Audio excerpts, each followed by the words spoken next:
What's up, Laker fans? With LeBron out, the Lakers were looking for a fifth starter to join Luka, Austin, Rui, and Ayton to start the season, but JJ Redick surprised everyone by picking Gabe Vincent to fill that role on opening night. But after a preseason where he shot the leather off of the ball, his size was targeted by Golden State's scoring forwards. In this video, we take a closer look at his night against the Warriors and why he's too small to continue to start in place of LeBron. Redick gave the following rationale for why he chose Gabe for the starting role on opening night. I do think in that lineup, there's a lot of shooting around Luka and DA, and Gabe is another ball handler, another tough defender. But what this explanation doesn't account for is the massive difference in size and athleticism. LeBron is 6'8", 260? And he's still one of the team's best athletes despite his age. Replacing him with a player the size of Gabe Vincent turns the Lakers' starting group into an entirely different unit, and one that's especially small and lacking strength and athleticism in the backcourt. This showed up in a few ways against Golden State, but nowhere more prominent than in the matchup with Jimmy Butler. Jimmy attacked Gabe's size over and over again. It started in the second quarter.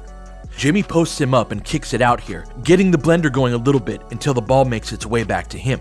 He has an okay look at a three, but instead he goes right at Gabe's chest. To Gabe's credit, he's exactly in the right spot, and this is a difficult attempt for the vast majority of players in the league, but Jimmy lives on shots like this and goes right over the top. It actually looked like the Lakers were going to go into halftime with the lead, but Jimmy beat Gabe to this rebound and got to the line. Gabe had a rebound percentage of just 3.4%, one of the worst marks in the league amongst rotation players. Then in the third quarter, the fact that Golden State was explicitly targeting this became more apparent. Jimmy looked for the Gabe matchup in early offense and looked to attack right away, either posting him up or going right at his chest off of the dribble.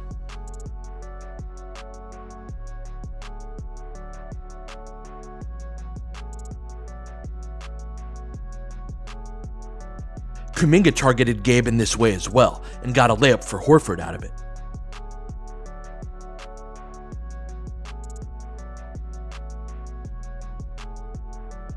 The one miss that Gabe forced on Jimmy still led to an offensive rebound.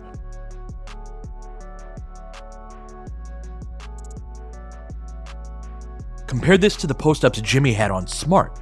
You can instantly see that while yes, Jimmy is bigger than Marcus too, the difference isn't nearly as pronounced, and Marcus is a good deal stronger. Jimmy can't just go through him.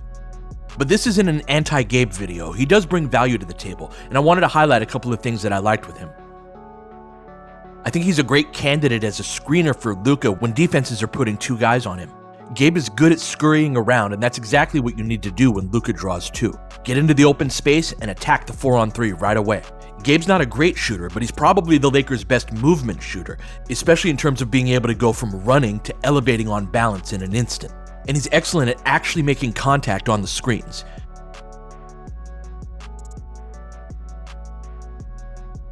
He also did a solid job of chasing Steph around the perimeter for much of the game. But even there, he's not really tall enough for Steph to feel his contests, and he got back cut a couple of times. These things will happen over the course of a game, especially guarding Steph. The key is just to limit how often it does. And there are several lineups where I think Gabe would be a positive for the team. It's just that his size needs to be accounted for in terms of who you put around him. Basically, I don't think him and Austin should share the floor together too often, particularly if the other team has wings who can handle the ball and score on the inside.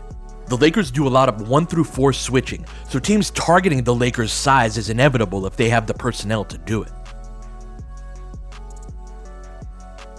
I think the alternatives to Gabe come down to Marcus Smart or Jake LaRavia. Vando's been in the conversation, but I totally understand if Redick doesn't want to start him. He's way too limited on offense and was downright terrible against the Warriors. I do think you can have effective Vando units, but they require a lot of catering to him and his limitations, and I think the new starters need to establish their own identity in normal NBA spacing.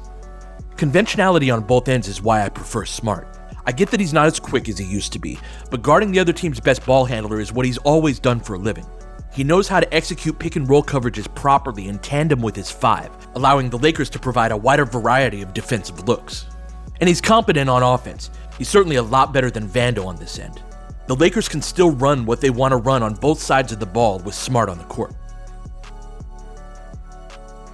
If they don't want to start Smart for health reasons, LaRavia might be their best bet. He's not a primary on-ball defender, but neither is Gabe, and LaRavia can use his size effectively. He had a pair of possessions against Jimmy, and both guys won one of them. But on both of them, Jimmy tried to win with his quickness rather than his size. He can do that, but he's much better at bullying players at this point of his career than he is at getting by them. Laravia's too big to bully him the way that he did to Gabe. We'll see who Redick goes with on Friday. Gonna try to do my very best to make more of these videos this season. If you'd like to support my work, the Patreon or Buy Me a Coffee links in the description are the best places to do that, and likes and subscribes are always very helpful. Laker Film Room is dedicated to helping you experience the Lakers and the game of basketball on a deeper level. Alright, that'll do it for this one. We'll catch you guys next time.